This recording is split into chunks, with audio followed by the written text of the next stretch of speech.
Innal hamda wan ni'mata laka wal mulk la syarika lak. Labbaik Allahumma labbaik. Labbaik la syarika lak labbaik. Innal hamda wan ni'mata laka wal mulk la syarika lak. Labbaik Allahumma labbaik. Labbaik la syarika lak labbaik. Innal hamda wan ni'mata laka wal mulk la syarika lak. Alhamdulillah. Labbaik Allahumma labbaik. Aku penuhi panggilanmu ya Allah, aku penuhi panggilanmu. Labbaik la syarika lak labbaik. Aku penuhi panggilanmu ya Allah, tidak ada sekutu bagimu. Innal hamda wan ni'mata laka wal mulk. Sesungguhnya segala puji, innal hamda wan ni'mata, segala kenikmatan, laka wal mulk, dan seluruh kerajaan, semua kerajaan hanya milik Allah Subhanahu wa taala, hanya bagi Allah Subhanahu wa taala. La syarikalah, tidak ada sekutu bagimu. Nah, kalimat talbiyah inilah yang akan diulang-ulang oleh ibu bapak sekalian nanti ketika ibadah haji. Ini adalah kalimat tauhid, sehingga orang yang berhaji itu dia pasti mentauhidkan Allah Subhanahu wa taala. Baik, bismillah, kita bahas. Yang pertama adalah definisi haji dan umroh. Ada haji, ada umroh. Kita akan melaksanakan dua-duanya, ya, haji dan umroh. Karena kita akan tamatu, insya Allah semuanya tamatu, maka umroh dulu baru haji. Nah, ini Bapak sekalian harus betul-betul dipahami. Apa itu haji? Haji berasal dari bahasa Arab yang bermakna tujuan. Sedangkan istilah syar'i haji adalah beribadah kepada Allah Ta'ala dengan melaksanakan manasik. Apa itu manasik? Tata cara ibadah haji yang telah ditetapkan dalam sunnah Rasulullah Sallallahu Alaihi Wasallam. Itu haji. Jadi haji itu apa maknanya?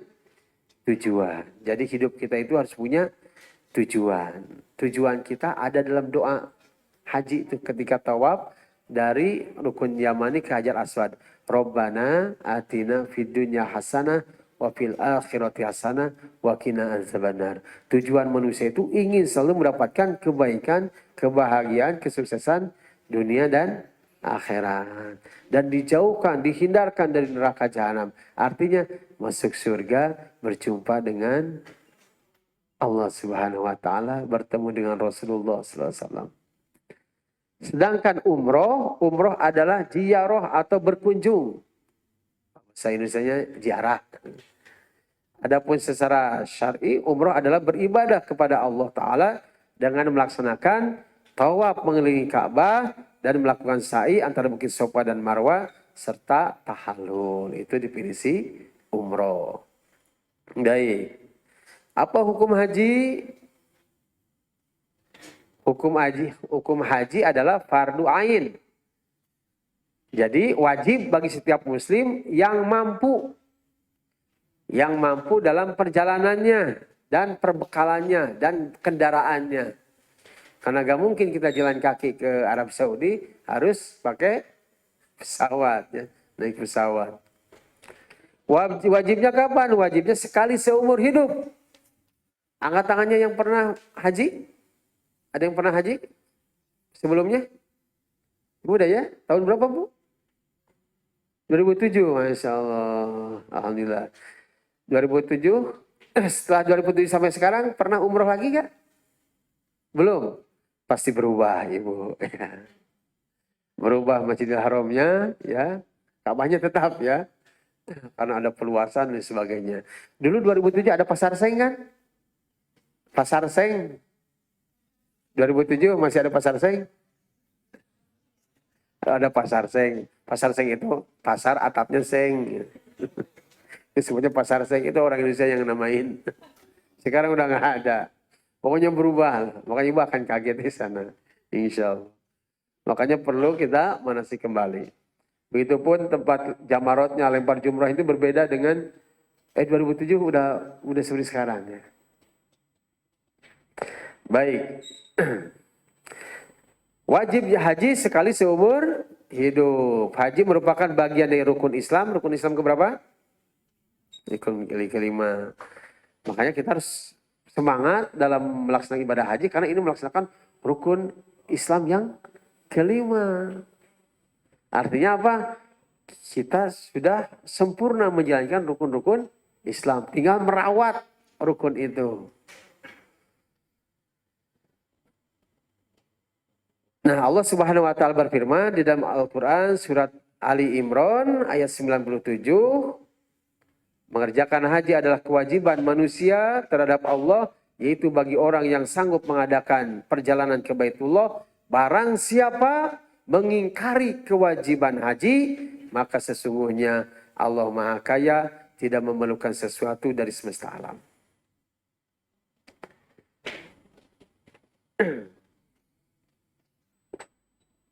Kemudian Rasulullah SAW bersabda, Islam dibangun di atas 5 perkara.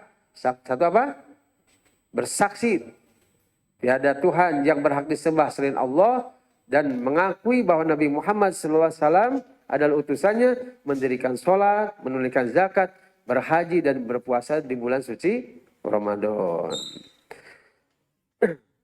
Kemudian Rasulullah SAW bersabda, di dalam beliau pernah berkhutbah di tengah-tengah kami, beliau bersabda, wahai sekalian manusia, Allah telah mewajibkan haji bagi kalian, maka berhajilah. Lantas ada sahabat yang bertanya, ya Rasulullah, apakah setiap tahun kami berhaji?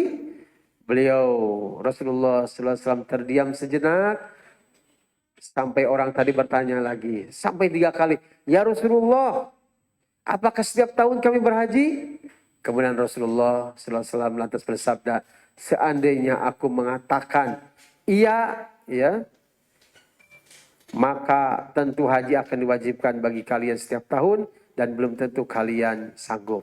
Artinya haji itu hukumnya wajib fardu ain, tetapi sekali seumur hidup. Maka berbahagialah kita yang diundang oleh Allah Subhanahu wa taala untuk melaksanakan ibadah haji. Karena tidak semua bisa berangkat menunaikan ibadah haji.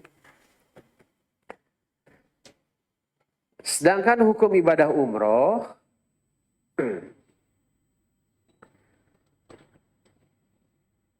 para ulama sepakat bahwa ibadah umroh adalah ibadah yang disyariatkan dalam Islam. Nah, namun berbeda pendapat nih, apakah wajib ataukah hukumnya sunnah. Tetapi mayoritas ulama bahwa pendapat yang rajih adalah umrah hukumnya wajib bagi yang mampu. Sebagaimana Allah Subhanahu wa taala firmankan, wa atimul hajja wal umrata lillah, dan sempurnakanlah haji dan umroh karena Allah. Di dalam Al-Qur'an surat Al-Baqarah ayat 196. Nah, jadi apalagi kita haji dengan cara tamatu, umroh dulu, berihram untuk umroh, dilanjutkan nanti berihram untuk haji. Angkat tangannya yang pernah umroh. Alhamdulillah, berarti ada pengalamannya sudah mengunjungi tanah suci. Waktu pelaksanaan haji dan umroh. Mungkin ini Bapak sekalian sudah paham, sudah mengetahui ya. Mulai pelaksanaan ibadah haji dimulai dari Syawal, Zulqidah dan Zulhijjah. Nanti puncaknya tanggal dari pemberangkatan haji itu 8 sampai 13 Zulhijjah. Sedangkan umroh itu bisa kapan saja. Makanya sekarang juga banyak orang yang berumroh. Walaupun bagi yang haji itu mulai bulan Syawal sudah berangkat. Termasuk orang-orang tua kita dulu berangkatnya dari Syawal tuh. Habis lebaran langsung siap-siap berangkat ke tanah suci. Karena 3 bulan itu PP itu ya. Luar biasa. Ada 3 cara melaksanakan ibadah haji. 1, haji dilaksanakan secara ifrad. Apa itu ifrad? Meniatkan haji saja ketika berihram dan melaksanakan amalan ibadah haji. Jadi labbaik Allahumma hajjan. Kemudian ada haji secara kiron. Kita menyebutnya haji kiron ya. Padahal namanya Ahmad. Haji secara kiron. Yaitu meniatkan ibadah haji dan umrah sekaligus dalam satu manasik dan wajib baginya menyembelih haji itu kambing. Niatnya gimana? Labbaik Allahumma hajjan wa umratan. Sekaliguskan. Nah yang akan kita lakukan adalah haji secara tamatu. Apa itu haji tamatu? Meniatkan umroh saja di bulan-bulan haji. Lalu mengerjakan ibadah umroh. Kemudian diam di Mekah di pemondokan. Sambil menunggu saatnya pelaksanaan ibadah haji. Setelah tiba pelaksanaan ibadah haji tanggal 8 ya Zulhijjah, kemudian melakukan amalan ibadah haji dan wajib baginya menyembelih haji atau menyembelih kambing. Nah, makanya kita tamattu. Nah Bapak Ibu mau haji secara apa nih? Ifrad, secara kiran atau tamattu? Nah mayoritas dari Indonesia hajinya melaksanakan haji secara tamattu karena ini meringankan. Kita umrah terlebih dahulu, kemudian terbebas santai ya bisa makan dan sebagainya. Nah, menunggu tanggal 8 Zulhijjah baru berihram kembali. Nah, kalau kiron, kalau ifrad pas labbaik Allahumma hajjan atau kiron labbaik Allahumma hajjan wa umratan itu mulai pakai kain ihram diganti-ganti tuh. Pakai aja terus Pak. Sampai kapan? Sampai tanggal 12 atau sampai tanggal 10 Zulhijjah. Kuat tidak? Itu pertanyaannya. Nah, kuat tidak menahan godaan kedipan istrinya? Nah, gitu kan. Baik. Ketentuan ibadah haji dan umroh. Ada syarat, ada rukun, ada wajib. Apa Bu? Ada syarat, ada rukun, ada wajib. Apakah ibu bapak sekalian sudah memenuhi syarat atau belum? Kalau belum memenuhi syarat, nggak mesti berangkat haji. Apa itu syarat? Syarat adalah ketentuan yang apabila tidak terpenuhi salah satu syaratnya, maka gugurlah kewajiban melaksanakan ibadah haji maupun umrohnya. Apa itu syarat Bu, Pak Bu? Ketentuan yang apabila tidak terpenuhi salah satu syaratnya, salah satu yang menjadi syaratnya, maka gugurlah kewajiban melaksanakan ibadah haji dan umrohnya. Apa itu syaratnya? Satu, Islam. Orang kafir nggak boleh, ya, melaksanakan haji ataupun umroh. Balik, ibu-ibu sudah balik? Sudah balik ya? Sudah balik ya? Dewasa ya. Berakal, insya Allah kita berakal, sehat, merdeka dan juga mampu. Itu syarat-syaratnya. Ibu di sini sudah memenuhi persyaratan tersebut ya. Kemudian ada rukun. Apa itu rukun? Ketentuan yang apabila tidak dikerjakan salah satu rukunnya, maka ibadah hajinya maupun umrohnya tidak sah. Ini rukun nih, seperti sholat ada rukunnya kan? Ada syaratnya, ada rukunnya. Nah begitu pun ibadah haji maupun umroh. Apa itu rukun? Ketentuan yang apabila tidak dikerjakan salah satu rukunnya yang menjadi rukun haji maupun umroh, maka ibadah haji maupun umrohnya itu tidak sah, batal. Apa itu rukun haji? Rukun haji satu, ihram, berniat. Dua, wukuf di Arafah. Tiga, tawaf ifadah. Empat, sya'i antara Bukit Sofa dan Marwah. Lima, tahalul. Itu rukun haji. Kalau ibu bapak sekalian tidak melaksanakan rukun yang lima ini, salah satu saja, katakanlah tidak wukuf. Nah ini rukun yang utama tuh wukuf. Maka ibu bapak tidak sah hajinya. Tidak tawaf, tawaf ifadah, nanti ada tawaf macam-macam tawaf ya. Tidak sa'i, tidak bapak-bapak tidak botak kepalanya, itu tidak sah. Harus botak Kang Dadang. Boleh pendek lah ya. Tapi kalau botak itu didoakan oleh Rasulullah 3 kali. Nah, dan kembali ganteng gitu ya. Ibu-ibu jangan botak ya, ibu-ibu cukup. Nanti kita ada aturannya. Itu rukun haji. Berbeda dengan rukun umroh. Rukun umroh itu ada ihram, ya berniat untuk umroh, kemudian tawaf umroh, bukan tawaf ifadah ya, tawaf umroh, kemudian sa'i, kemudian tahalul, kemudian tertib. Kenapa ada tertib? Karena harus berurutan. Ihram dulu, kemudian tawaf, kemudian sa'i, kemudian tahalul. Jangan sampai sa'i dulu baru tawaf.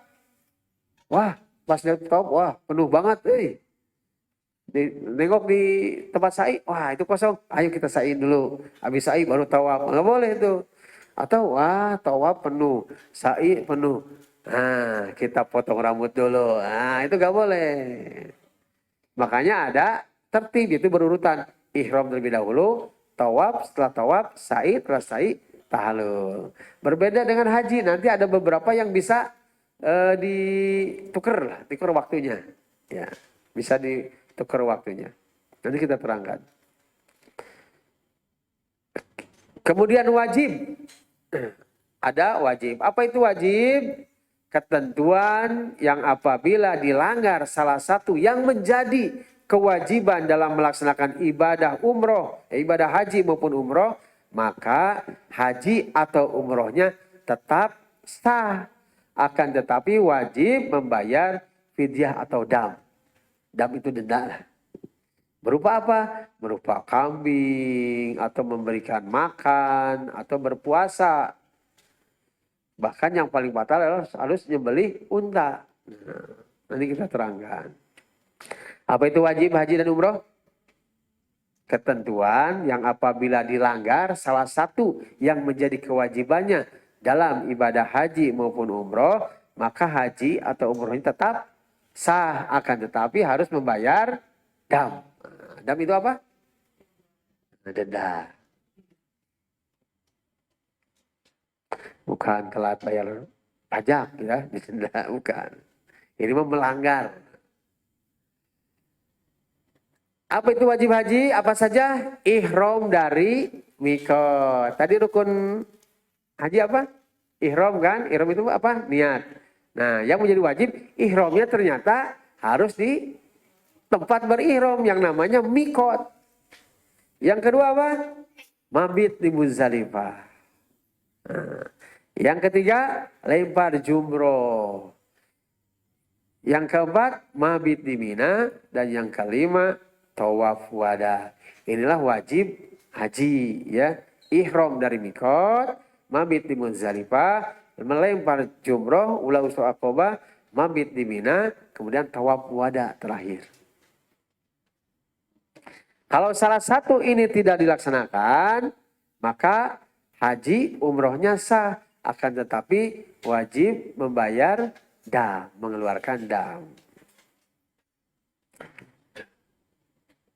Nanti lempar jumroh bisa diwakilkan, ya. Ada nanti kita terangkan. Nah, berbeda dengan wajib umroh. Wajib umroh itu minimalis. Satu, berihram di mikot, kemudian meninggalkan larangan ihram dan melaksanakan tawaf wada. Itu wajib umroh. Oke, kita masuk amalan-amalan haji dan umroh. Jam berapa kopi break? Belum lah ya. Kita masuk amalan-amalan haji dan umroh. Sudah saya tes dulu ya. Biar apa. Mana regu satu? Angkat tanya regu satu. Regu satu itu berarti ibu, bapak dan ibu ya. Regu satu mana? Ketentuan ibadah haji itu ada apa aja? Satu, syarat. Dua, rukun. Tiga, wajib. Oke. Regu dua, angkat tangannya regu dua. Apa itu syarat?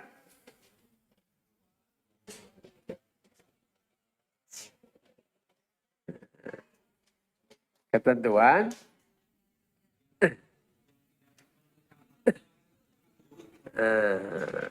Lagu 3. Apa aja tuh syaratnya haji?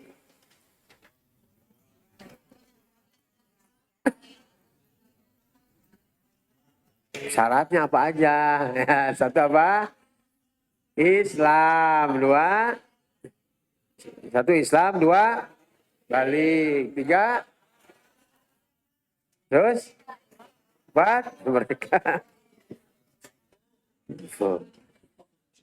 Rukun berapa sekarang? Rukun 4. Apa itu rukun?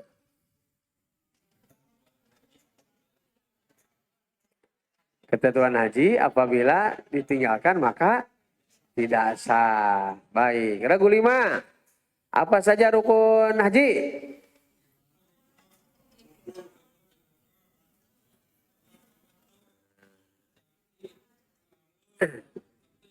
Baik. Ragu 6. Apa itu wajib?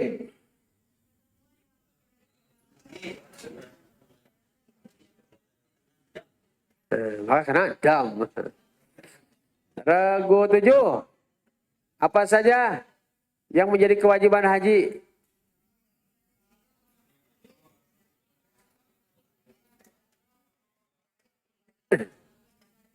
Ya, baik. Ragu 8. Angkat tangannya. Apa saja rukun umroh?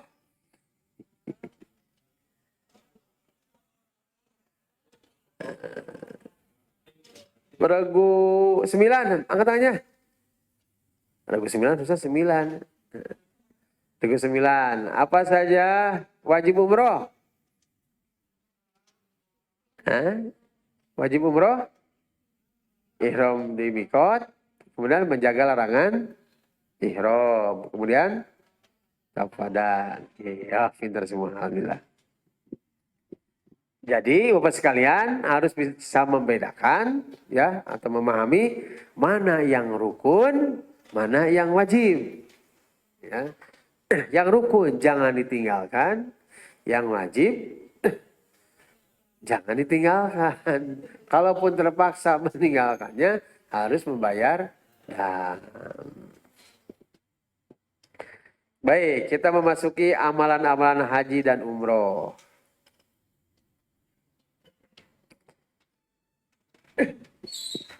Apa saja sih yang akan kita lakukan? Nah, baik itu ketika haji maupun umroh. Yang pertama yang kita lakukan adalah ihram. Apa itu ihram? Bukan kain ihram ya. Pemahaman kita ihram itu adalah kain ihram. Kata ihram diambil dari bahasa Arab yaitu dari kata al-haram yang bermakna terlarang atau tercegah. Di dalam haji maupun umroh ada yang namanya ihram. Silakan Bu. Panggil Ibu, ragu berapa? Mana ragu 3? Dadah kan? Nah, ragu 3. Oh, di mana aja lah yang kosong. Silakan Pak, sudah dengan ragunya.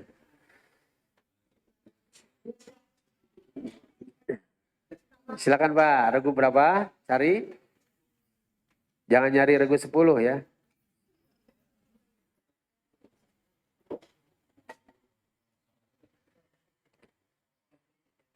Baik, kita lanjutkan. Ihram itu artinya apa Bu? Terlarang. Ketika kita sholat, takbir yang pertama apa? Takbiratul ihram. Allahu Akbar. Ketika kita takbiratul ihram, berarti terlarang melakukan hal-hal di luar sholat. Makan, lagi sholat makan? Nggak boleh. Kentut? Nah, kentut itu membatalkan sholat atau tidak? Tidak. Nah, kentut itu membatalkan wudhu. Syarat sahnya sholat harus dalam keadaan suci berwudhu. Paham? Jangan seperti sikabayan. Sikabayan sholat. Allah berjamaah.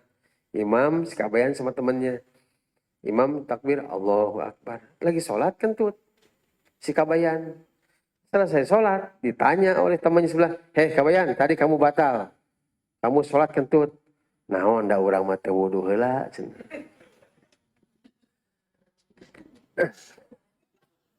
Apa ada saya mah tidak wudu dulu. Paham nggak Bu?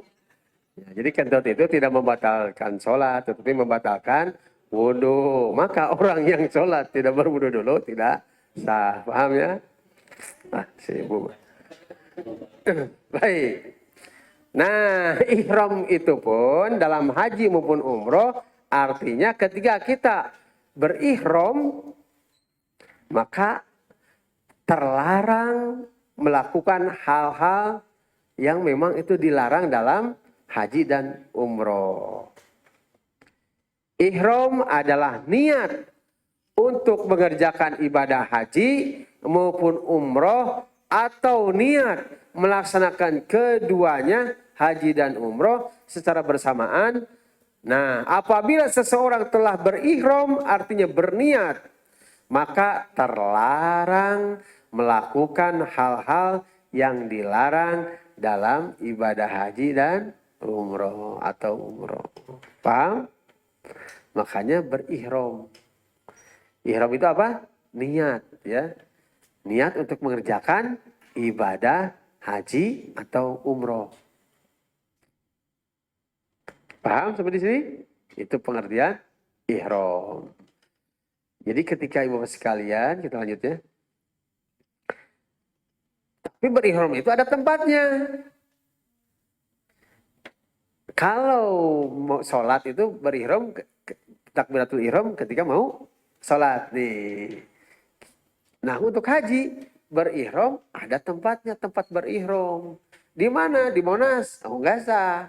Ada sudah ditentukan tempatnya oleh Rasulullah SAW. Berihramnya harus di mana? Harus di mikot. Apa itu mikot? Mikot adalah tempat dimulainya perjalanan ibadah haji maupun umroh. Dan di tempat mikot inilah orang yang akan melaksanakan haji maupun umroh atau haji dan umroh sekaligus, maka wajib berihram dengan mengucapkan niat dengan lafaz niatnya.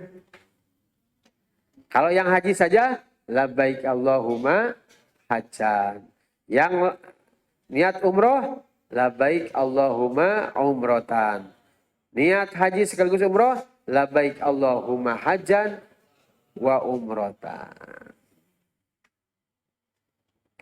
Maaf ibu sekarang mau berangkat haji yang kedua ya. Mau membadalkan almarhum suami. Berarti nanti kalau kata tamatu kan nanti ada tamatu ada dua niat tadi ya. Nah, satu untuk umroh dulu. Berarti labbaik Allahumma umrotan an. Nah, sebutkan suaminya. Nanti pas haji berihram lagi labbaik Allahumma hajjan an, sebutkan. Bukan an, bukan an ya atas nama bukan, tapi pakai ain an. Gitu, awas salah pengertian ya. Labbaik Allahumma umrotan an, nah, sebutkan. Ya, sebutkan suami bin siapa? Haji, labbaik Allahumma hajjan an, sebutkan suami bin siapa? Gimana saya nih udah pada umroh, berarti umroh tamatunya nih haji tamatu ini kan bisa untuk badal enggak? Umroh yang secara haji tamatu, umroh itu ini masuk ke dalam haji nih, haji secara tamatu. Baik, itu berihramnya di mana? Di mikot. Jadi mikot itu apa? Tempat dimulainya perjalanan ibadah haji maupun umroh. Di tempat inilah, di mikot inilah kita yang akan berhaji maupun umroh mengucapkan niat. Kita sedikit terangkan tentang mikot. Ada dua macam mikot. Ada mikot zamani, yaitu bulan-bulan haji, Syawal, Dzulqa'dah, dan Dzulhijjah. Ada mikot makani, yaitu tempat dimulainya berihram bagi yang punya niatan haji ataupun umroh. Ada 5 tempat atau ada tempat ada 5 mikot. Ada 5 tempat dimulainya kita berihram. Ihram itu apa? Berniat. 1 Zulkhuleifah atau Bir Ali. Nah, ini bagi yang ke Madinah terlebih dahulu, ya, berangkat ke Mekahnya, atau penduduk Madinah, atau yang melintasi kota Madinah. Baik, saya singkat aja ini. Kemudian ada Qarnul Manazil. Nah, ini pun nanti bisa jalan-jalan ya, walaupun nanti kita tidak mengikut di sini, tapi bisa sana lihat jauh ya. Kemudian jarang perumahan, jarang rumah-rumah. Kemudian ada Zufah. Ini bagi penduduk Sam atau wilayah Suriah, Mesir, Maroko, lewat sini. Kemudian ada Zal Irki. Ini saya belum pernah ke sini ya. Sepertinya kosong melompong, jarang digunakan sebenarnya. Kemudian ada Yalamlam.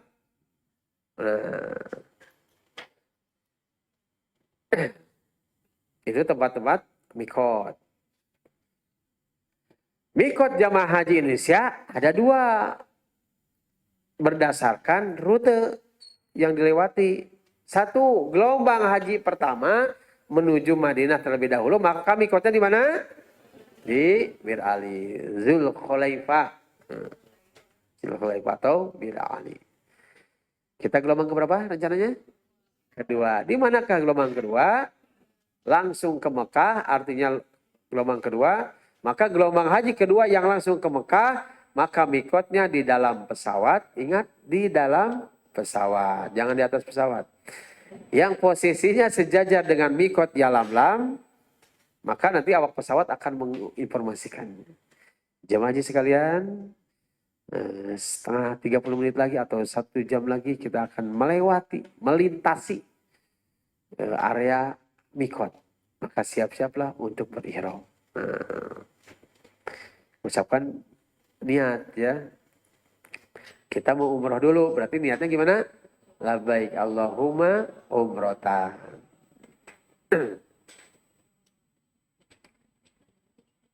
Nah, sini. Ini gelombang 1 ya. Kembali ke Madinah terlebih dahulu, ke sini nih. Ya.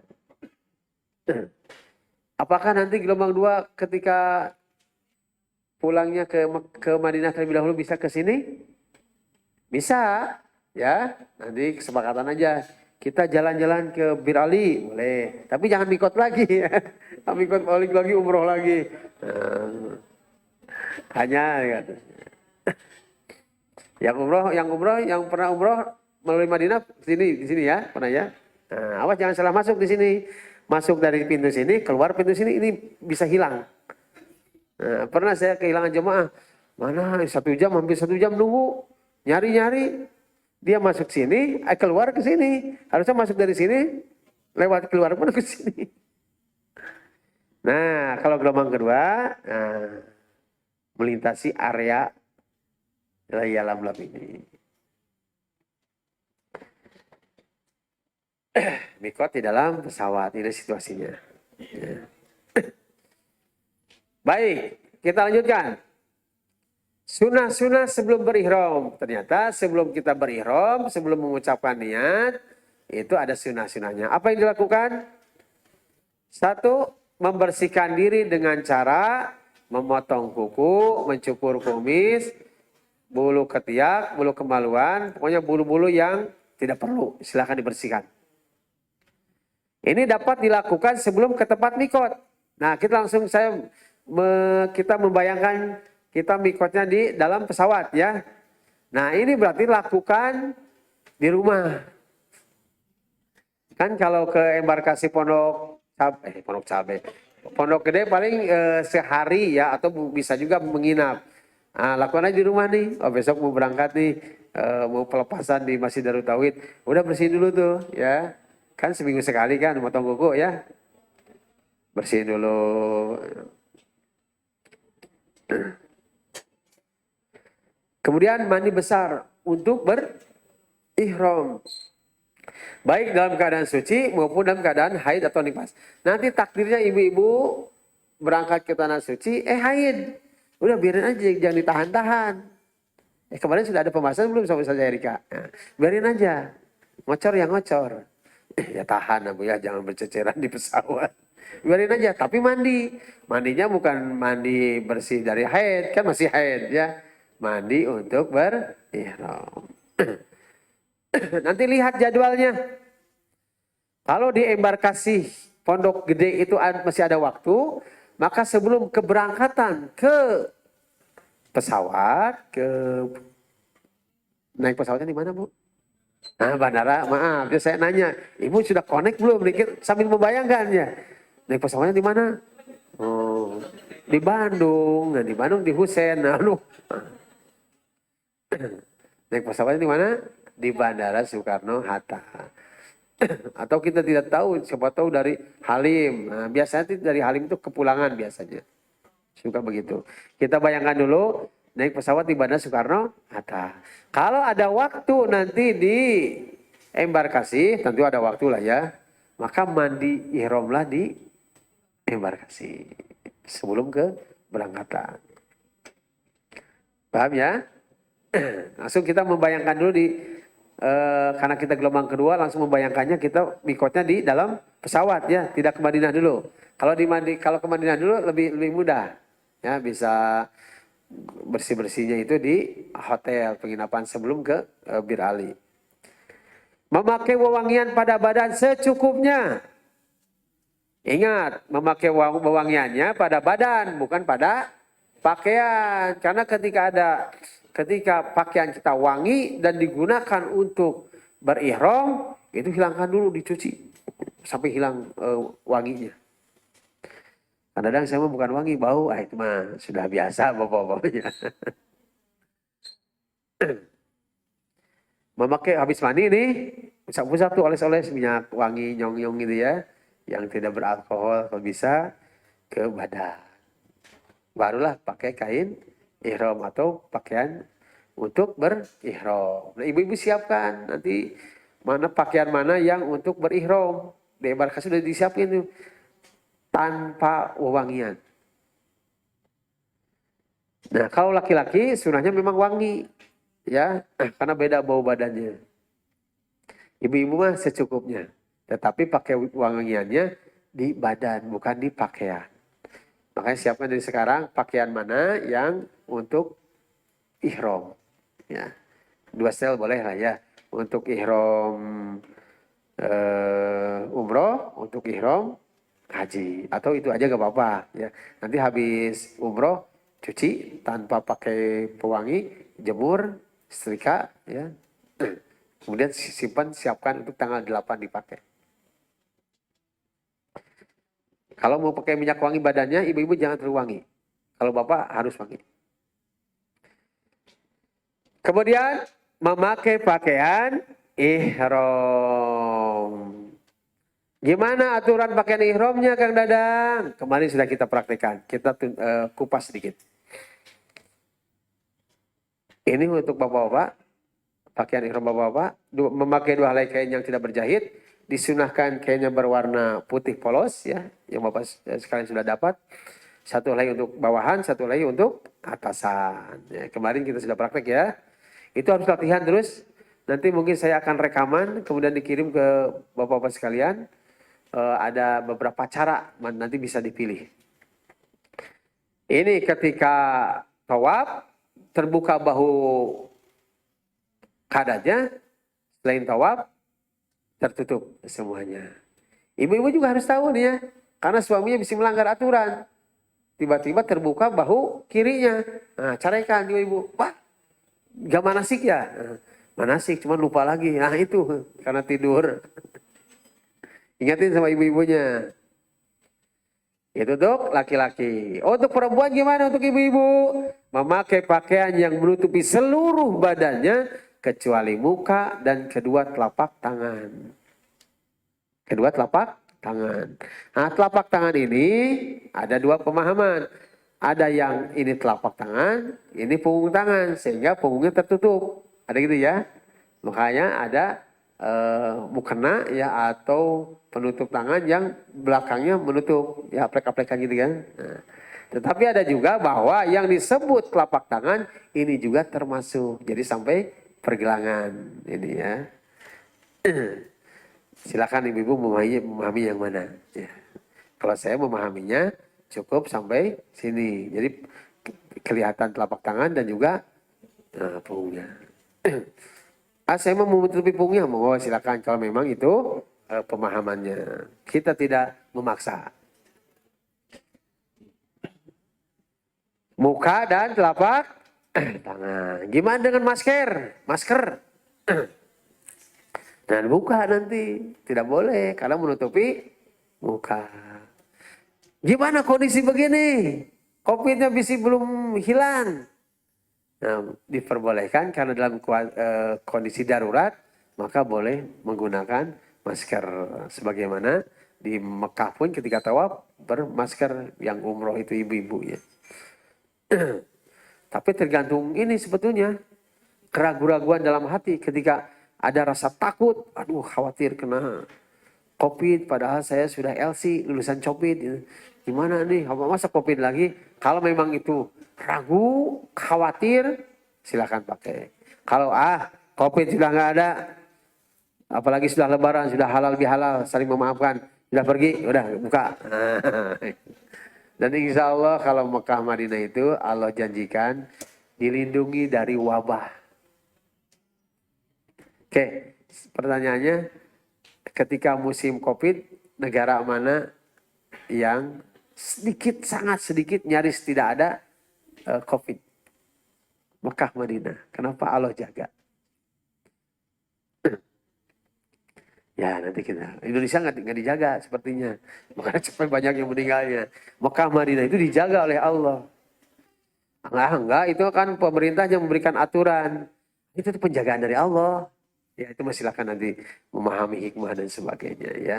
Tapi yang jelas dalam hadis-hadis Rasulullah itu kota Madinah dan Mekah dijaga oleh para malaikat. Bapak jangan dulu ada pertanyaannya sebelum saya menyuruh bertanya. Sebentar. Kita selesaikan sedikit ya. Kemudian bagi ibu longgar, tidak ketat dan tidak transparan. Jangan sampai hanya membalut aurat, ya, hanya menutupi aurat, hanya tutup saja, tidak longgar dan sebagainya. Super ketat janganlah. Dan nanti kalau mau masuk Masjid Nabawi, Masjid Haram, ibu-ibu kan suka pakai celana jombrang tuh, celana ya, ke atas saya pakai mukena, ke bawahnya pakai celana, itu ditolak, suruh balik lagi. Kemudian memakai jilbab sampai menutup dada. Berkaos kaki karena ibu-ibu kaki itu bagian dari aurat. Kemudian warnanya bebas tetapi sebaiknya warnanya gelap dan polos. Contoh ini. Nah ini bukan istri saya ya. Ini contohnya. Baik, saya ulang kembali. Nah kemudian amalan setelah berihram. Amalan setelah berihram niat di mikot. Amalan setelah berihram artinya niat setelah berniat di mikot, apa amalannya? Memperbanyak talbiyah, Allah baik, Allahumma labbaik, kemudian zikir, baca Al-Quran, doa, kemudian bacaan bacaan talbiyah disunahkan. Kaum laki-laki dijaharkan, dikeraskan. Labbaik Allahumma labbaik, tetapi secukupnya, tidak mesti harus teriak-teriak ya. Di pesawat pun begitu, sampai pesawat tergoncang. Labbaik Allah. Suarakan labbaik Allahumma labbaik gitu ya, setelah berihram, setelah mengucapkan labbaik Allahumma umratan talbiyah, labbaik Allahumma labbaik, ucapkan tuh. Nah kalau ibu-ibu cukup disirkan, hanya pelan terdengar hanya oleh diri sendiri, ya oleh sebelahnya juga boleh lah. Nah biasanya kebalik, ibu-ibu kencang, bapak-bapak tertidur. Mana itu ibu penuh dengan semangat ya, karena mungkin terbiasa marahin anak gitu ya, kamu terlatih ngobrol. Bapak-bapak diam. diam-diam menghanyutkan karena sudah hanyut dengan dunia mimpinya. Ini yang kebalik nih. Yang disunahkan itu bapak-bapaknya teriak, jahar, nyaring bunyinya, ibu-ibu labbaik Allahumma labbaik gitu. Karena suara ahwat kan aurat, hati-hati tuh. Jangan sampai di pesawat itu dinyanyikan labbaik Allahumma labbaik. Wah, ada sabian ke sini, kan repot. Nah, jadi pikiran bapak-bapak tuh, aduh, tahalul masih lama, ini ada suara mendayu-dayu begini, bisa merusak pikiran bapak. Makanya suara bapak yang menggeram itu keluarkan, ibu-ibu cukup pelan aja. Kemudian menjaga larangan ihram. Baik, sampai di sini ada pertanyaan? Pak? Kami punten. Sampai di sini sebelum kita masukin larangan ihram ya. Kenapa saya buka pertanyaan? Karena saya mau minum dulu. Silakan Pak. Assalamualaikum warahmatullahi wabarakatuh. Terima kasih Pak Ustadz atas kesempatannya. Nama saya Denny. Saya ingin bertanya mengenai tadi dijelaskan ada 3 niat ya. Yang pertama niat umroh, niat haji, dan niat haji dan umroh.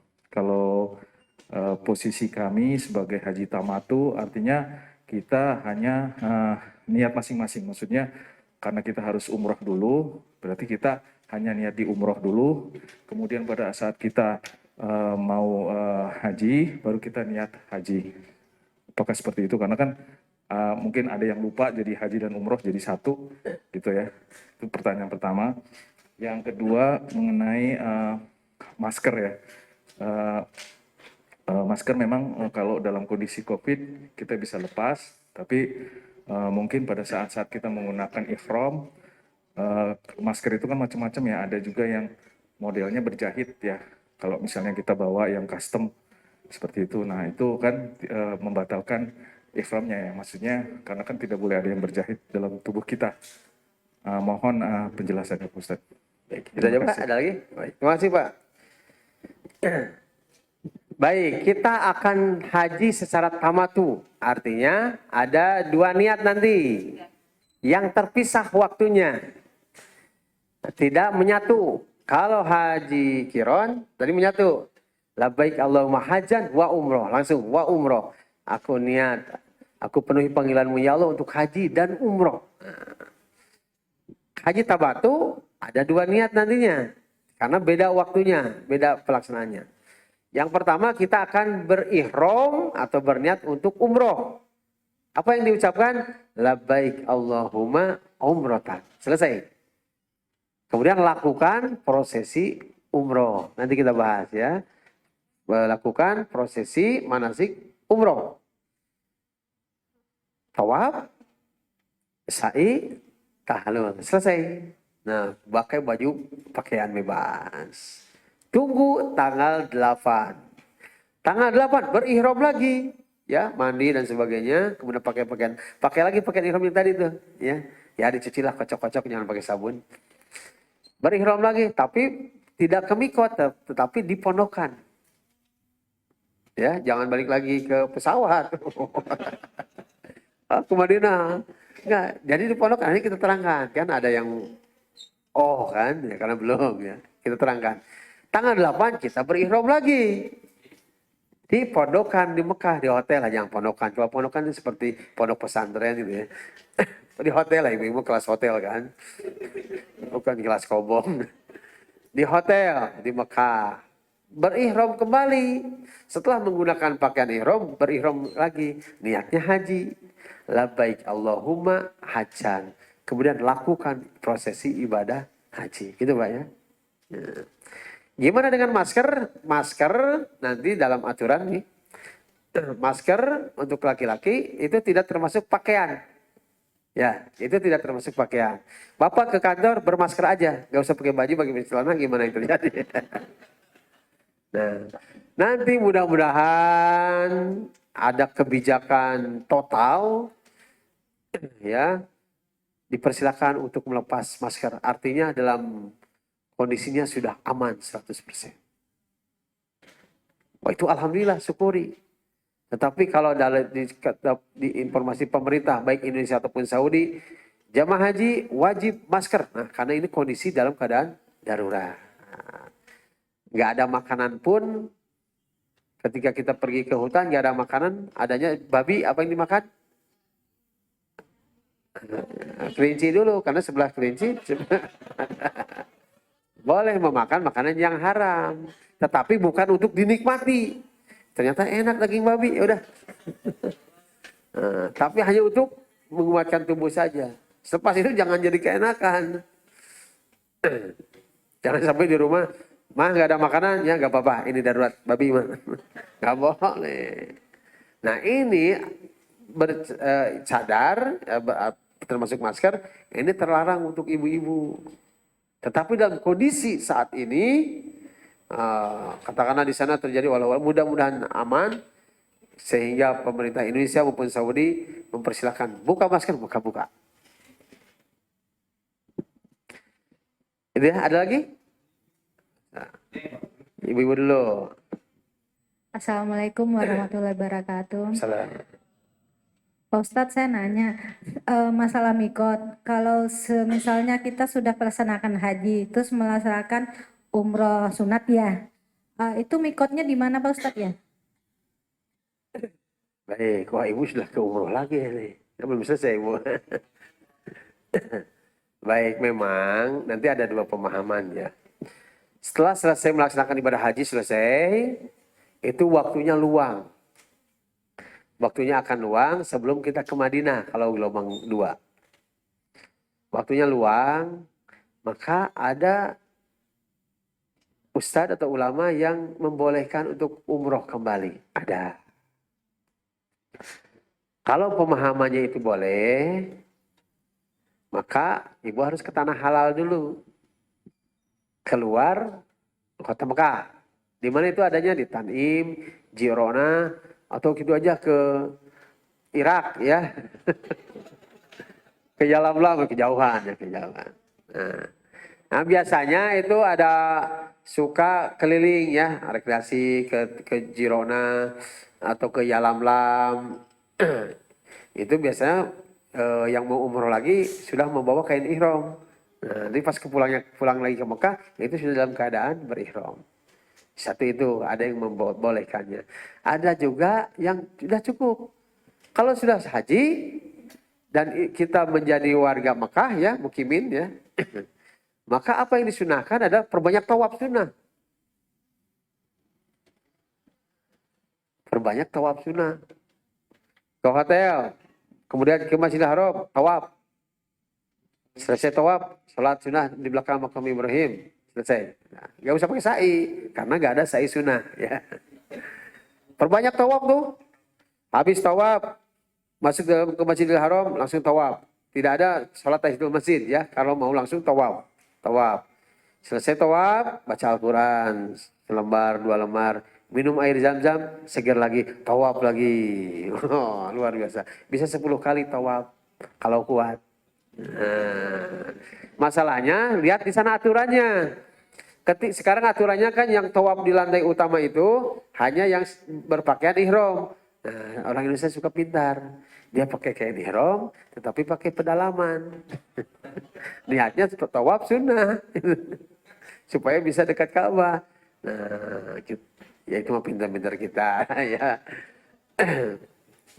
Tapi kalau mau aman ya pakai sarung atau pakai baju biasa, pakai celana, maka di lantai 2 atau 3. Selesai kopi break? Oh, belum ada lagi Ibu. Itu Bu ya, nanti silakan Ibu memahami yang mana, apakah saya mah mau umroh lagi, silakan. Kalau pemahaman ilmu Ibu membolehkan selesai hajian sambil menunggu kepulangan atau ke Madinah, umroh beberapa kali, atau mencukupi ya, saya mah cukup tawaf aja. Nah, silakan. Kita tidak kita tidak akan membatasi. Oh, ibu-ibu harus gini, ikuti pendapat saya. Tapi kalau pendapat saya sendiri, saya mencukupi selesai hajian, saya mencukupi selesai, tidak umroh lagi, tetapi memperbanyak tawaf. Begitu. Perbanyak tawaf sunnah. Sebelum nanti tawaf wada terakhir. Ketika mau meninggalkan Mekah. Nanti kita bahas. Ya Ibu? Pak Ustadz, saya Evi izin bertanya Pak Ustadz. Assalamualaikum Ya. warahmatullahi wabarakatuh. Assalamualaikum. Saya mohon penjelasannya Pak Ustadz terkait niat badal Pak Ustadz. Kalau bagi kami yang baru berangkat pertama kali kan otomatis niat badal itu tidak bisa kami wakilkan ya karena kami Ya. baru pertama kali. Tetapi kalau yang seperti itu seperti apa? Kami misalnya berniat meniatkan badal orang tua kami yang sudah meninggal. Dan itu mohon penjelasannya terkait masalah syarat badal tersebut. Karena kan kadang tadi diberitahu bahwa rukun haji itu bagi yang mampu. Dan kadang-kala kita orang tua itu pada saat meninggal kita nggak tahu nih apakah beliau itu sudah pernah berniat haji atau memang keadaannya sudah mampu atau belum pada saat beliau meninggal itu. Mohon penjelasannya Pak Ustadz. Terima kasih. Assalamualaikum warahmatullahi wabarakatuh. Assalamualaikum. Badal karena berhubungan dengan niat ya. Baik, persyaratan membadalkan haji. Satu, memang yang akan dibadalkannya adalah yang sudah meninggal dan belum haji. Yang kedua, yang sudah rentak atau sakit-sakitan yang diperkirakan tidak akan mampu untuk ibadah haji maupun umroh. Sudah dalam tua, sepuh ya, dan sebagainya. Atau sakit yang kemungkinan leles, lemes ya, tidak akan mungkin berangkat. Sehingga boleh dibadalkan. Utama yang membadalkan adalah keluarganya. Anak gitu ya. Seperti istri atau suami. Kemudian syarat berikutnya adalah yang membadalkannya, yang menjadi badalnya harus sudah haji terlebih dahulu. Harus terlebih dahulu haji. Jangan double niatnya. Ya Allah saya niat haji, saya dan almarhum Bapak. Nggak boleh. Harus haji. Maka Ibu kalau sekarang haji pertama, maka lakukan haji untuk pribadi. Nah berikutnya, tahun berikutnya kan pulang Ibu nanti daftar haji yang daftar sekarang bisa berangkat tahun itu juga, tapi mahal ya. Tapi mahal. Nah Ibu niatkan nanti membadalkan siapa yang sudah wafat atau yang sepuh atau yang sedang sakit yang tidak memungkinkan untuk berangkat haji. Itu Bu ya. Nah, syaratnya itu Bu. Nanti juga insya Allah KBU akan membuka badal haji. Tapi ongkosin. Nah, Kang Dadang tolong. Ibu saya sudah wafat. Tolong bisa membadalkan. Boleh Bu. Ongkosin. Mau berangkat sekarang tahun ini bisa. Cuman dibayar sekian. Bukan bayar sayanya. Tapi karena gak boleh tuh dibisniskan. Gak boleh saya minta upah. Upahin saya kan udah capek.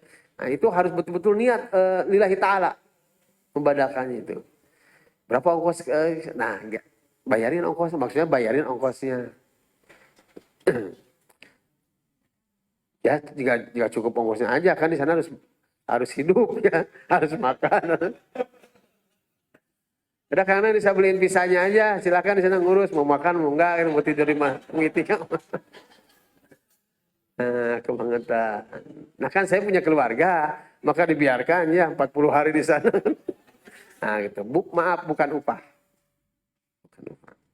Itu ya untuk badal, kalau ibu haji sekarang pertama, lakukan niatnya untuk ibu aja.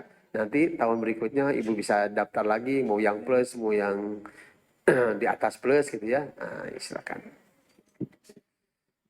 Kalau memang ada peluang untuk tahun ini daftar, tahun ini berangkat, dan dananya ada, disegerakan. Karena perintah haji itu harus disegerakan, jangan nunggu tua, repot. Seperti sekarang kan, dibatasi umurnya kan 65 ke bawah. Dari Bapak ada pertanyaan. Bapak ya. Assalamualaikum warahmatullahi wabarakatuh. Saya ingin tanya mengenai dam apa tuh? Nanti kalau memang kita ada yang ngelanggar gitu, jadi Bapak Dam ya? Dam. Dam sebentar lagi kita bahas. Wah. Bapak gak usah nanya Dam. Niat dulu, niat mikot. Antara niat dan mikot bukan pertanyaan. Cukup ya? Nah, gue coba. Nah, ini setelah ini. Ini antara niat dan mikot dulu. Assalamualaikum Ustaz. Ya, Bapak mau mikot? Ya mau Ya. menanyakan kan kita mandinya kan mandi wajibnya kan di Indonesia kan terus di pesawat niatnya. Ya. Kemudian setelah sampai kan kita ke pondokan. Nah pas di pondokan kita ada keperluan hajat lah gitu atau gimana? Itu mandi lagi atau bagaimana Ustaz? Buang aja hajatnya. Ya. Perlu mandi wajib lagi atau bagaimana Ustaz? Baik, ya. Nah, ini berhubungan ya. Kenapa kita mandi besarnya untuk ihram itu di embarkasi ya atau di rumah kita? Karena di embarkasi Pondok Gede hanya 2 jam. Oh, gak mungkin tuh 2 jam itu dipakai untuk pemeriksaan dan sebagainya. Gak mungkin mandi nih. Berarti mandilah di rumah, ya rumah. Tapi kalau diinformasikan di embarkasi kita sekian jam. Datang jam 8 acaranya ini, kemudian istirahat dari jam sekian ada waktu istirahat 2 jam. Nah itu gunakan sebelum berangkat. Dan yang penting mah ibu bapak sekalian harus memahami bagaimana cara mandi yang praktis. Ya mungkin yang di bulan Ramadan bersama Ustaz Bimta sudah disampaikan ya. Tidak mesti air keramas, sabunan, sampoan. Ya, yang penting mah kan Bismillah, niat, kemudian Bismillah, cuci tangan sampai pergelangan, kemudian cuci organ kemuliaannya, kemudian berwudu sebagaimana wudu mau sholat, kemudian guyur kanan, guyur kiri, seluruh dari atas dulu ya, guyur kepala, kemudian guyur ke seluruh tubuh, selesai. Nggak usah pakai sabun-sabun. Nah, selesai, itu aja.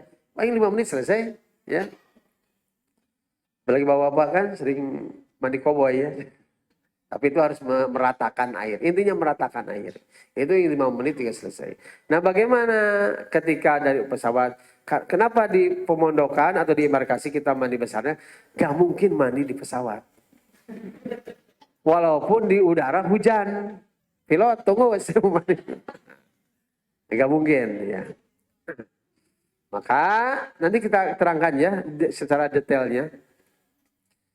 Kemudian ke Ponokan dari ke Jeddah, kemudian ke Jeddah naik pemeriksaan dan sebagainya, naik bis menuju Mekah. Kemudian sebelum kita tawaf untuk umroh, kita ke hotel terlebih dahulu. Pengen mandi boleh. Tapi bukan mandi ihram, mandi biasa. Tapi jangan pakai sabun dan sebagainya. Pengen BAB. Pengen BAK, buang air kecil, silakan. Pengen BAS, buang angin kecil, sepoi-sepoi. Tentu akhirnya, silakan. Batal, wudu lagi. Nah, jadi tidak disyaratkan dalam keadaan berihram itu dalam terus-menerus dalam keadaan suci. Yang harus suci itu ketika sholat, ketika tawaf, nanti kita lebih detailkan. Jadi silakan buang hajat. Ya, mandi boleh, mandi biasa, tapi hindari yang berwangi-wangi. Ya. Ganti kain ihram pun bisa, boleh, silakan. Tetapi pas di kamar mandi, habis mandi nih, pakai lagi kain ihramnya. Pas keluar kamar mandi itu sudah menggunakan kain ihram. Ya. Tapi dah insya Allah nanti terpisah ya antara suami dan istri kamarnya. Yang dikhawatirkan adalah sekamar suami istri, bapaknya lagi di kamar mandi, pas keluar mandi, kamar mandi nggak pakai apa-apa. Itu kan bahaya. Ada ibu istrinya, aduh. Maka setanlah masuk nanti, terjadi sesuatu yang mengakibatkan batalnya haji. Baik, cukup dulu ya, kita lanjut. Kopi break jam berapa? Ya, karena MC sudah kopi break.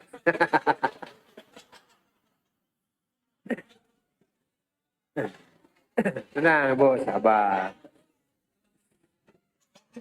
Oke, kita selesaikan sampai larangan ihram ya. Sampai larangan ihram, sampai itunya, hukumannya, dendamnya.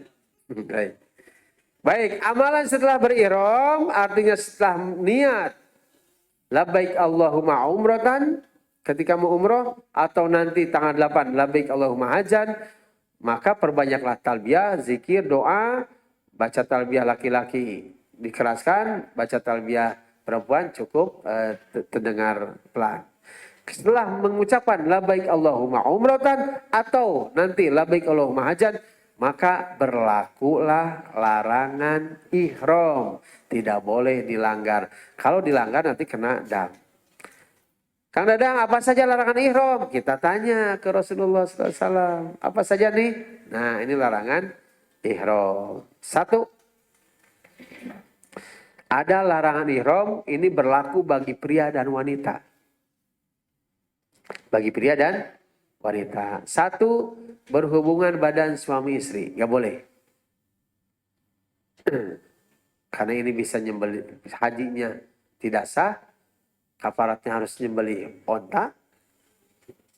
Atau puasa 10 hari. Bukan masalah damnya, mungkin kebayar. Malunya itu. Karena melanggar. Pas pulang ke Indonesia, Bu, keberapa? Lagi puasa. Kan di sana 3 hari, di Indonesia 7 hari. Oh, rajin banget. Iya, habis haji. Padahal hajinya nggak sah itu. Ngaku-ngaku. Tetap harus melakukan sampai selesai ritual haji. Yang kedua, mencukur rambut atau bulu badan lainnya. Mencukur ini termasuk mencabut ya. Bapak nih iseng dari perjalanan dari Jeddah ke Mekah. Padahal itu kan dalam ihram iseng ada apa ini yang mengganjal? Cabut aja bulu ketek.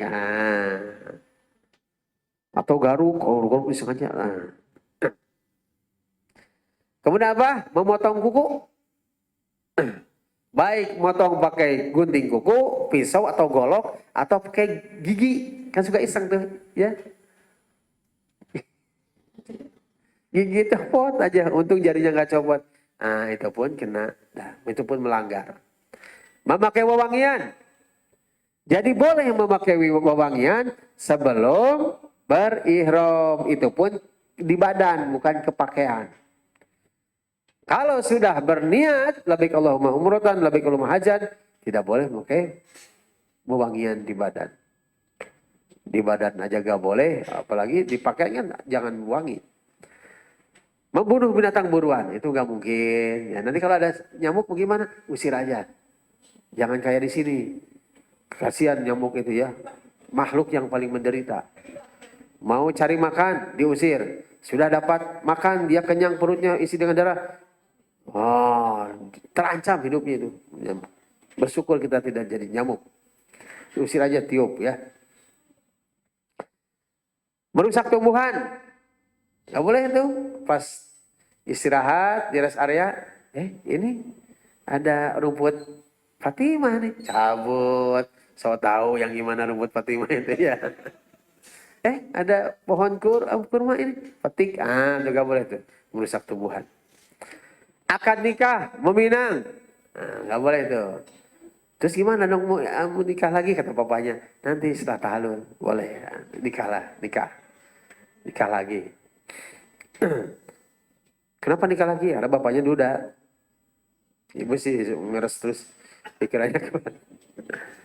Kemudian tidak boleh berbuat rapas, fasik dan jidal. Apa itu rapas? Fasik, jidal itu?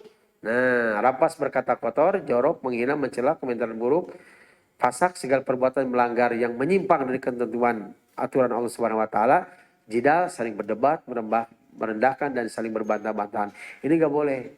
Ya, nanti di sana jangan sampai berdebat. Kamu kok tahalulnya sedikit? Nih saya botak nih di doa Rasulullah. Kamu bid'ah segitu. Wah, berdebat terjadi pertengkaran. Sampai tendang-menendang. Nah, itu. Ini dilarang. Makanya pahami sekarang. Nanti ketika ada perbedaan, kita lebih bijaksana menghadapinya. Larangan khusus laki-laki. Nah, ini khusus bapak-bapak nih. Ibu-ibu catat juga. Ingetin di suaminya. 1. Memakai pakaian berjahit. 2. Menutup kepala. Baik oleh peci, kopiah, topi. Ataupun kain ihram bagian atasnya dikerudungin. Karena dingin di pesawat nih ya. Dingin di pesawat. Gimana? Ini aja kain ihram tutupin. Nah, itu tidak boleh. Di pesawat kan dingin tuh ya sebelum jeda. Ibu aman, pakai sepatu, pakai jaket, ada selimut, pakai selimut. Yang penting muka dan telapak tangan kelihatan. Bapak, udah kayak ini udah alay, gak pakai apa-apa, gak pakai pedalaman. Ada selimut nggak boleh diselimutin, jaket apa lagi? Kaki, kaos kaki harus dibuka, mata kaki harus kelihatan, harus pakai sendal. Derita. Ibu-ibu mah bahagia, ya. Tapi pahalanya insya Allah. Memakai sepatu yang menutupi mata kaki. Larangan khusus perempuan memakai kaos tangan, ya, dan memakai penutup muka, cadar dan sejenisnya. Baik, paham itu? Lalu bagaimana kalau melanggar? Maka ada aturan fidyah dan pelanggaran ihram nih, atau dam pelanggaran ihram. Apa itu dam? Dam adalah tebusan sebagai kafarat terhadap beberapa perbuatan pelanggaran yang dilakukan ketika mengerjakan ibadah haji atau umroh atau sedang berihram. Ya, harus nyembelih unta atau nyembelih embe atau mengasih makan fakir miskin atau puasa. Nanti pilih. Oke, habis ini kita copy break ya, tenang. Ini sekilas saja ya, karena nanti ibu bapak kan dapat buku panduan. Nah, nanti bisa, oh, karena saya melanggar nih. Apa itu? Memakan kurma. Nah, itu memakan kurma, berarti nggak ada. Itu aja harus. Fidyah karena melakukan larangan ihram. Apa saja yang dilanggar?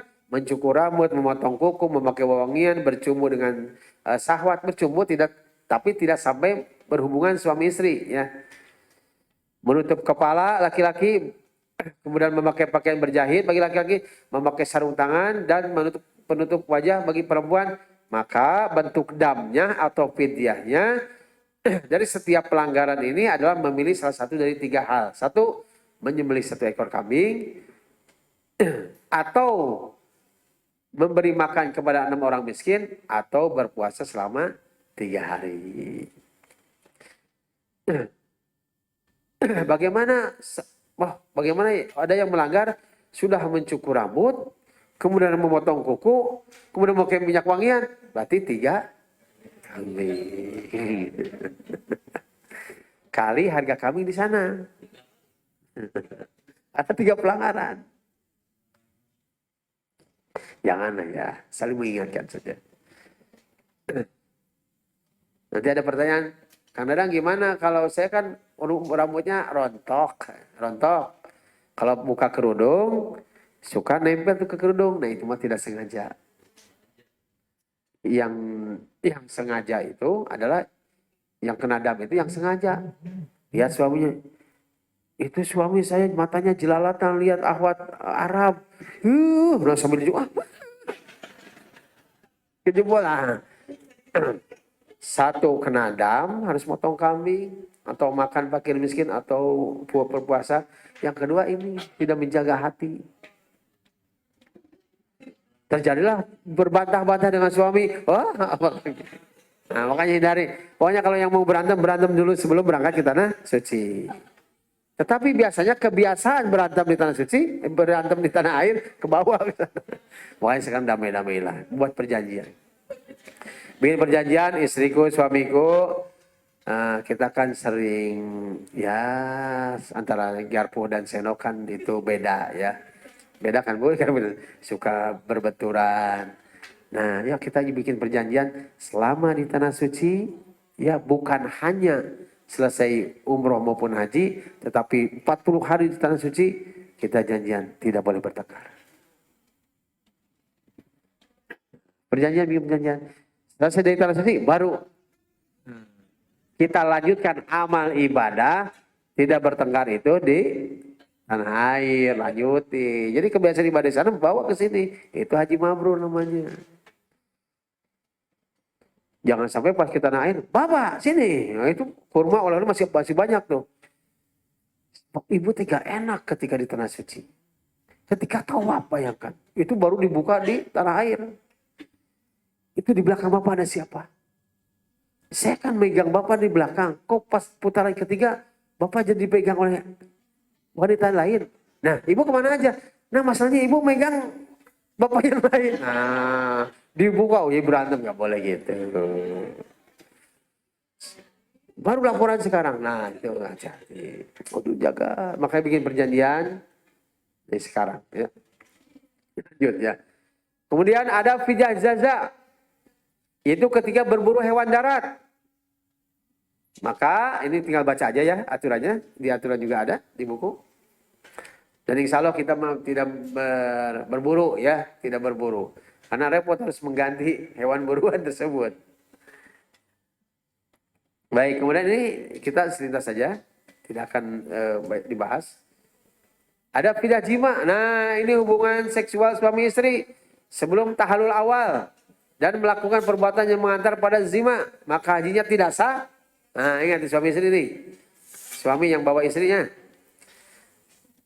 Kalau terjadi hubungan suami istri ketika dalam keadaan berihram, maka hajinya tidak sah. Tetapi tetap harus menyelesaikan manasiknya sampai tahalul hingga tuntas dan membayar fidyah. Apa itu? Menyembelih unta. Jika tidak dapat unta atau tidak mampu, berpuasa selama 10 hari, 3 hari saat haji, berarti di tanah haram saat hajian, 7 hari ketika kembali ke negerinya. Bukan masalah hukumnya, itu tidak sah hajinya. Sudah bayar mahal-mahal. Bukan masalah mahamnya, nunggunya itu ibu berapa tahun. Jadi harus daftar lagi. Dan itu dosanya itu, malunya itu. Dosa kepada Allah, malu kepada orang. Jadi ketika disebut Pak Haji tertekan gitu ya. Perasaannya tertekan. Insya Allah enggak ada, nanti juga maktabnya dipisah. Terus kapan dong, Kang Dadang? Nanti setelah hajian silakan nyewa kamar khusus. Boleh pacaran di sana. Program doa, ya Allah, mudah-mudahan tumbuh janin di kota suci Mekah ini. Nah, udah. Pas ke tanah air, periksa ke dokter, ke bidan, positif. Positif yang dirindukan. Kan zaman COVID ada positif yang tidak. Aduh. Tapi beberapa santri ketika ini ada yang positif, tapi ada yang positif yang dirindukan itu. Karena WFH ya, banyak kerja di rumah ada itu. Pada hamil, punya anak, berkah dari COVID. Ada kebaikan. Baik, kemudian fidyah atau dam karena meninggalkan wajib haji. Tidak melempar jumroh, tidak membeti Muzdalifah, tidak membeti Mina, tidak tawaf wada, tidak berihram dari mikot. Maka harus menyembelih 1 ekor kambing. Jika tidak mampu, maka berpuasa sebanyak 10 hari. 3 hari di tanah haram, 7 hari di tanah air. Kalau tidak mampu, lempar jumroh. Gimana nih tidak mampu lempar jumroh, tetapi supaya tidak kena dam, bisa diwakilkan. Mudah-mudahan takdirnya saya ke sana, ya Bu. Amin atuh. Kadang saya gak kuat. Kaki saya norok-tok, berjalan 3 kilo, ya 2 kilo ke tempat jamar. Nitip dong nih batunya. 7, 21 batu. Ini cadangannya 3, bisa jatuh. 1 orang lagi. Karena saya bawa batu dari 10 orang. Nah, itu kan harus satu-satu, Bu ya. Niat dulu buat saya, Allahu Akbar. Selesai. Nah, ya Allah, ini niat dari Ibu Siti. Ibu apa? Ibu Eis. 7 lagi. Oh. Kali 3. Ulah ustaz apa? Aduh. Jangan karena udah kalau sehat mah paksain. Gendong sama suaminya. Walaupun boleh diwakilkan. Lanjut ya, saya agak percepat. Dam haji tamatu dan kiron, nyembelih kambing ya. Kalau enggak ya puasa 10 hari. Kemudian dam terhalang menyelesaikan haji umroh. Kalau terjadi sesuatu, sakit atau apa sehingga ibu bapak tidak bisa menyelesaikan hajinya, ya.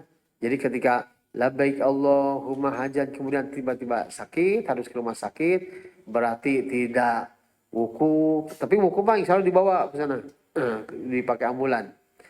Nah, maka bayar fidyah. Dan ada ucapan, nanti kita bahas ya. Tapi insya Allah sehat semuanya. Sehat. Berdoa nih sekarang.